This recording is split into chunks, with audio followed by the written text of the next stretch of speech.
अब तक हमने भारत में ग्रीष्म ऋतु और शीत ऋतु का अध्ययन किया। आज हम वर्षा ऋतु का अध्ययन करेंगे। वर्षा ऋतु का समय मध्य जून से सितंबर तक होता है।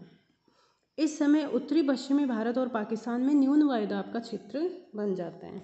अब जून में सूर्य कर्क रेखा पर लंबवत चमकता है। जैसे ही सूर्य कर्क रेखा पर लंबवत चमकता है, सूर्य का उत्तरायण होता है, तो इस क्षेत्र में टेम्परेचर क्या हो जाता है? सर्वाधिक हो जाता है। सर्वाधिक टेम्परेचर होने के कारण इस क्षेत्र में जो वायुदाब होता है वो न्यूनतम हो जाता है। तो ये वाला क्षेत्र जो होता है वो लो प्रेशर क्षेत्र बन जाता है। अब अंतः उष्णकटिबंधीय अभिसरण क्षेत्र उत्तर की ओर खिसकता हुआ, जैसे ही सूर्य का उत्तरायण होता है, पहले जो होता है ITC-Z क्षेत्र यहाँ पर विस्तृत होता है, लेकिन सूर्य के उत्तरायण के साथ ही ITC-Z उत्तर की ओर खिसक जाता है। उत्तर की ओर लगभग 25 डिग्री उत्तरी अक्षांश तक ये यानी शिवालिक के पर्वतपादीय क्षेत्र तक ITC-Z का खिसकाव हो जाता है, जिससे भारतीय उपमहाद्वीप के ऊपर सिंधु गंगा मैदान में एक निम्न दाबीय मेखला का निर्माण होता है, जिसे कि मानसून गर्त या ट्रफ के नाम से जाना जाता है। यानी इस क्षेत्र में पूरे एक न्यून वायुदाब की मेखला का विस्तार हो जाता है। तो इस न्यून वायुदाब की मेखला को ही मानसून ट्रफ या मानसून द्रोणी के नाम से जाना जाता है। इस न्यून वायुदाब को बढ़ने के लिए दक्षिणी गोलार्ध में चलने वाली दक्षिणी पूर्वी व्यापारिक पवनें विषुवत रेखा को पार करके पूर्व की ओर मुड़ जाती हैं तथा इसे ही दक्षिणी पश्चिमी मानसून कहते हैं।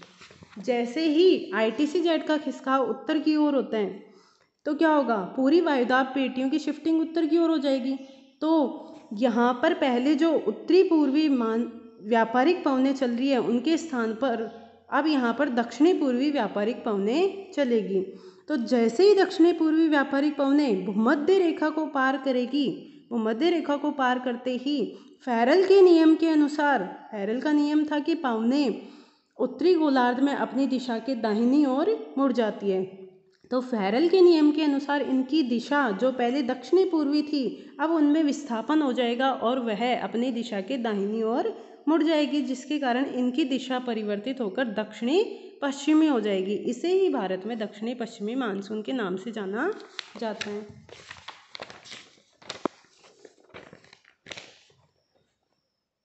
भारत में दक्षिणी पश्चिमी मानसून की उत्पत्ति का संबंध उष्ण पूर्वी जेट स्ट्रीम से है। इसे हम मानसून की उत्पत्ति के सिद्धांत में डिटेल से पढ़ेंगे।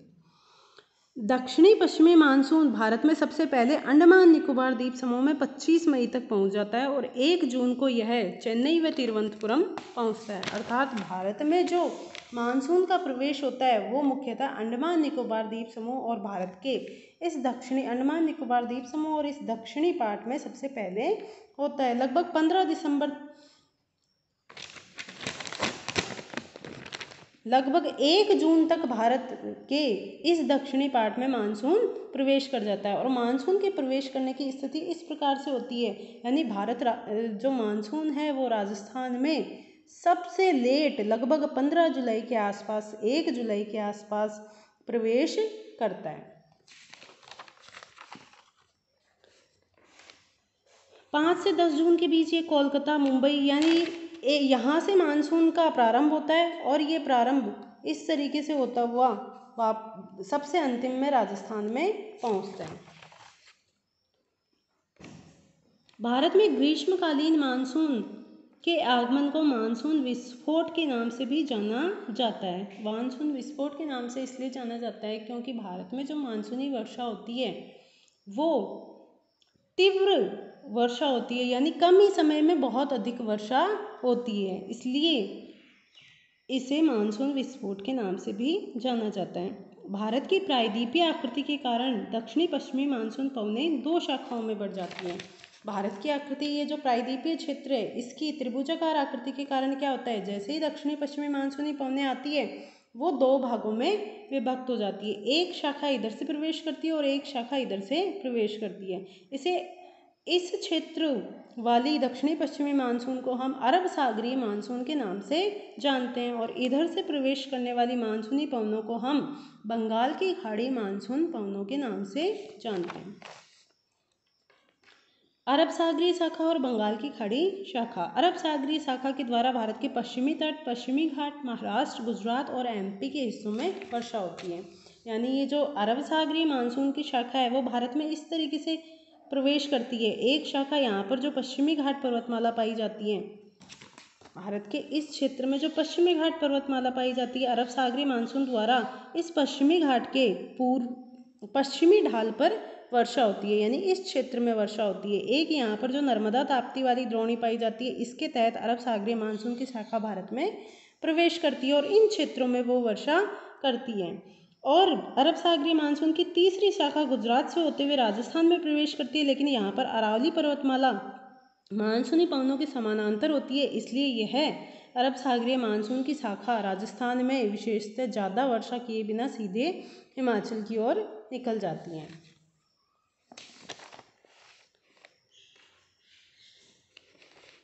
अरब सागरीय मानसून के द्वारा पश्चिमी घाट के पश्चिमी ढाल पर तटीय भाग की तुलना में अधिक वर्षा होती है। यानी कि पश्चिमी घाट का जो पश्चिमी ढाल है, जैसे ही मानसूनी पवनें यहाँ आएगी अरब सागरीय मानसून की, वैसे ही क्या होगा, यहाँ पर पर्वतीय क्षेत्र है। अब पर्वतीय क्षेत्र है तो मानसूनी पवनों को ऊपर की ओर चढ़ना पड़ेगा, जिनके कारण उनकी सापेक्षिक आर्द्रता में परिवर्तन आ जाता है और पवनें सैचुरेटेड होकर पश्चिमी घाट के इस पश्चिमी ढाल पर बहुत अधिक वर्षा करती है। लेकिन जैसे ही ये पश्चिमी ढाल से पूर्वी ढाल की ओर उतरेगी, वैसे ही क्या होगा, टेम्परेचर इनका बढ़ेगा, जिसके कारण सापेक्षिक आर्द्रता इनकी घट जाएगी और ये क्षेत्र लगभग सूखा रह जाता है। इसे वृष्टि छाया प्रदेश, यानी पर्वत का जो पश्चिमी ढाल है वहाँ तो सर्वाधिक वर्षा हुई, लेकिन पूर्वी ढाल वर्षा रहित रह गया, तो इसे वृष्टि छाया प्रदेश के नाम से जाना जाता है।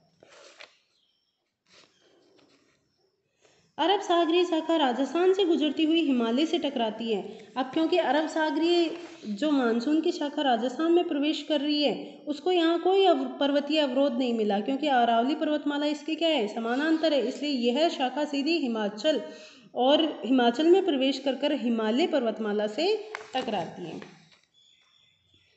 और हिमाचल प्रदेश के पर्वतीय ढालों पर वर्षा करती है। राजस्थान से गुजरने के बावजूद इस मानसूनी शाखा के द्वारा वहाँ पर कोई भी वर्षा नहीं हो पाती, जिसके दो प्रमुख कारण हैं। एक तो है अरावली पर्वत की दिशा, क्योंकि अरावली जो है, यहाँ पर जो अरावली पर्वतमाला विस्तृत है वो इस प्रकार से है और मानसूनी पवनें जो गुजरात से प्रवेश कर रही है वो भी दक्षिणी पश्चिमी, इनकी दिशा भी दक्षिणी पश्चिमी है, जिसके कारण क्या होगा, ये मानसूनी पवनें, ये जो अरावली पर्वतमाला है ये इसमें अवरोधक नहीं है, तो ये मानसूनी पवनें सीधे यहाँ से गुजर जाएगी और हिमालय के पर्वतीय ढालों पर यहाँ पर वर्षा करेगी। दूसरा है पाकिस्तान से आने वाली गर्म व शुष्क हवाएं मानसूनी पवनों की, क्योंकि यहाँ पर पाकिस्तान से गर्म व जो शुष्क पवनें जा रही है, शुष्क पवनें, तो उसके कारण क्या होगा, इस क्षेत्र की सापेक्षिक आर्द्रता भी घट जाएगी, तो सापेक्षिक आर्द्रता कम होने के कारण वायु संतृप्त नहीं हो पाती।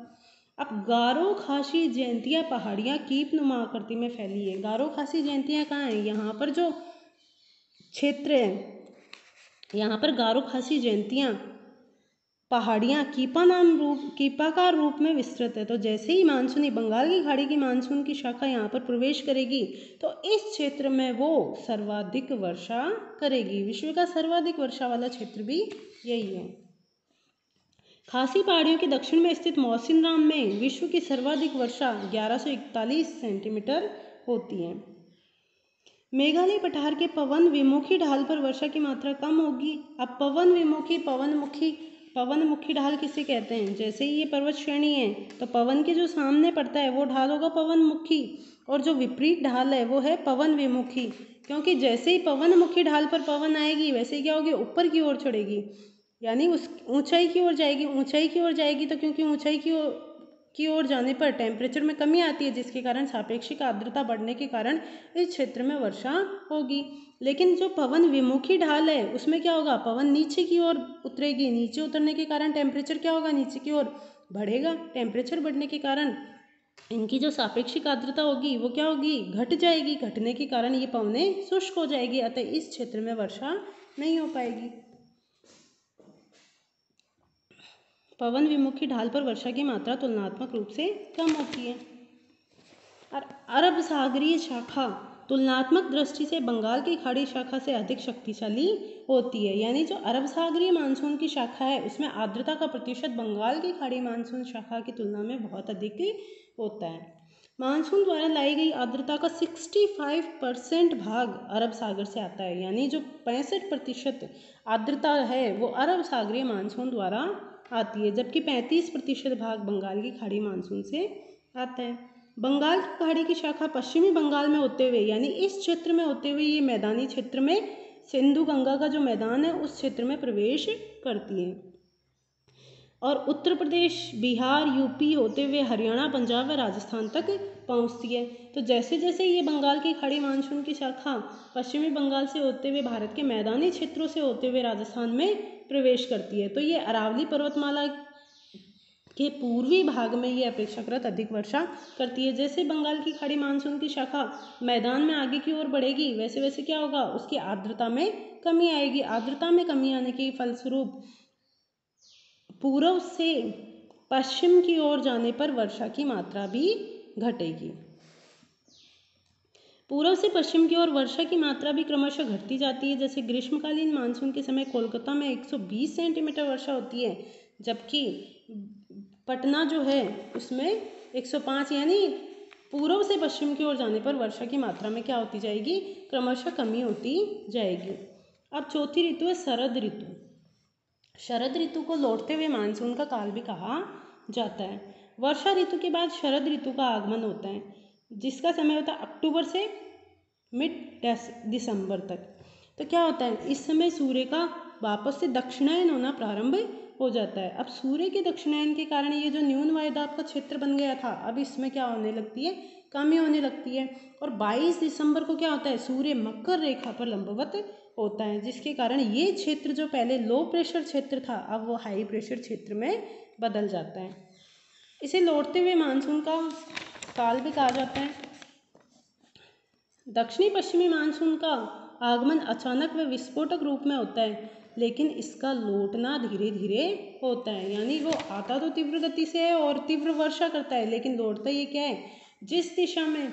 अब लौटने की अगर दिशा की बात की जाए तो भारतीय मानसून पूर्व से पश्चिम की ओर प्रवेश करता है, यानी सबसे लास्ट में पहुंचता है 15 जुलाई के आसपास पश्चिमी राजस्थान, जो थार का मरुस्थल है, डेजर्ट, उसमें ये प्रवेश करता है और लौटता भी सबसे पहले यहीं से है। लौटने का जो दिशा अगर बात की जाए तो वो इस प्रकार से होती है, यानी सबसे पहले अंडमान निकोबार में मानसून ने प्रवेश किया, जो केरल वाला जो क्षेत्र है यहाँ पर मानसून ने प्रवेश किया और सबसे लंबे समय तक मानसून यहीं रहता है और सबसे अंतिम जो मानसून लौटने का काल होता है वो इसी क्षेत्र से होता है।